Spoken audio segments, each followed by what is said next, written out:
10 సంవత్సరాల నిజం వైపా 100 రోజుల అబద్ధం వైపా ప్రజలు నిర్ణయించుకోవాలని బీఆర్ఎస్ నాగర్ కర్నూల్ పార్లమెంటు అభ్యర్థి ఆర్ఎస్ ప్రవీణ్ కుమార్ సూచించారు. పెద్దపల్లి జిల్లా గోదావరిఖనిలో ఆయన మీడియా సమావేశంలో మాట్లాడారు. సుదీర్ఘ అనుభవం కలిగిన మాజీ మంత్రి కొప్పుల ఈశ్వర్ను పెద్దపల్లి ఎంపీగా భారీ మెజారిటీతో గెలిపించాలన్నారు. కేంద్రంలో బీజేపీ, రాష్ట్రంలో కాంగ్రెస్ అనైతిక రాజకీయాలకు పాల్పడుతున్నారని ఆయన ఆగ్రహం వ్యక్తం చేశారు. ప్రశ్నించే గొంతుకలపై ఈడీ దాడులకు పాల్పడుతూ జైళ్లకు పంపుతున్నారన్నారు. రాష్ట్రంలో కాంగ్రెస్ పార్టీ ప్రజా సంక్షేమాన్ని మరిచి కక్ష సాధింపు రాజకీయాలకు పాల్పడుతుందన్నారు. మీడియా సమావేశంలో పెద్దపల్లి పార్లమెంటు బీఆర్ఎస్ అభ్యర్థి కొప్పుల ఈశ్వర్, మాజీ MLA Balka Suman, Korukanti Chandar, BRS party శ్రేణులు పాల్గొన్నారు. మరి పెద్దలు కేసీఆర్ గారి మార్గదర్శనంలో, నాయకత్వంలో తెలంగాణలో 10 సంవత్సరాల పాటు జరిగిన అభివృద్ధి ఒకవైపు, మరో 10 సంవత్సరాల అభివృద్ధి ఒకవైపు, మరోవైపు 100 రోజుల లోపలనే జరిగిన మాటల గారడి ఇంకొక వైపు.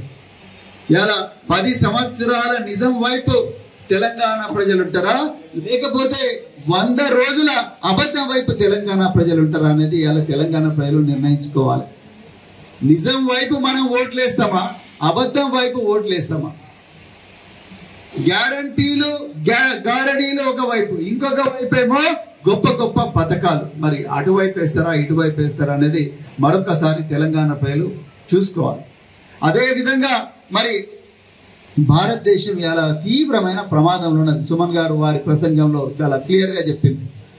నిజానికి ఈరోజు రాజ్యాంగాన్ని ప్రమాదంలో నెట్టింది బీజేపీ ప్రభుత్వం.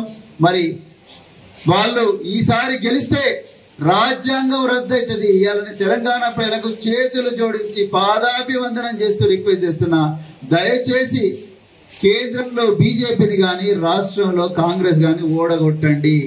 వైపు నరేంద్ర మోడీ గారు బడే బాయ్, రేవంత్ రెడ్డి గారు చోటే బాయ్ లాగా ఇక్కడ రాష్ట్రంలో కాంగ్రెస్ ప్రభుత్వం కూడా ఒకవైపు రాహుల్ గాంధీ, ఇంతకుముందు సుమన్ గారు చాలా చక్కగా చెప్పారు, ఒకవైపు రాహుల్ గాంధీ ఏమో అరవింద్ కేజ్రీవాల్ అరెస్ట్ ఖండిస్తారు, ఇంకోవైపు ఇక్కడ రేవంత్ రెడ్డి గారు ఏమో దాని మీద సైలెంట్ గా ఉంటారు. దీని అర్థం 3 నెలల క్రితం వచ్చినటువంటి కాంగ్రెస్ ప్రభుత్వం యొక్క వైఖరి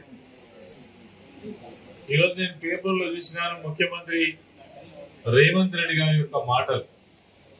ఆయన ఏమంటారంటే బీఆర్ఎస్ పార్టీకి నామరూపాలు లేకుండా చేయడమే తన ధ్యేయమట.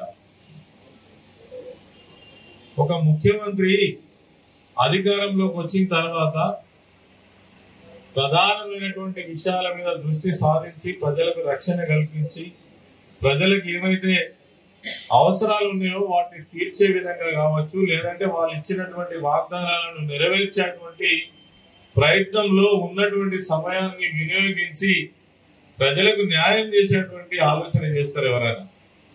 కానీ వీళ్ళ వైఖరి చూస్తే ఎట్లా ఉన్నదంటే దాని మీద లేదు దృష్టి. ఒకవైపు రాష్ట్రం అంతా అల్లకల్లోలం అవుతున్నటువంటి సంగతి మనకు తెలుసు, మరి వాటి మీద దృష్టి లేదు. ఉద్యోగాల నోటిఫికేషన్ రిలీజ్ చేయండి, ఎన్ని ఉద్యోగస్తులో చెప్పండి, అది మాట్లాడకుండా ఒకవైపు రైతులు ఇంత మోసపడుతుంటే మాట్లాడకుండా మరి ఈరోజు అతి తక్కువ సమయంలో ఘోరంగా ఫెయిల్ అయినటువంటి విఫలమైనటువంటి ఒక ప్రభుత్వం ఈ దేశంలో ఏదైనా ఉన్నది అని అంటే అది రేవంత్ రెడ్డి ప్రభుత్వం అని మాత్రం ఖచ్చితంగా చెప్పచ్చు. రైతులకు అండదండలు అందించాలనే ఉద్దేశంతో 36 గంటల నిరసన దీక్ష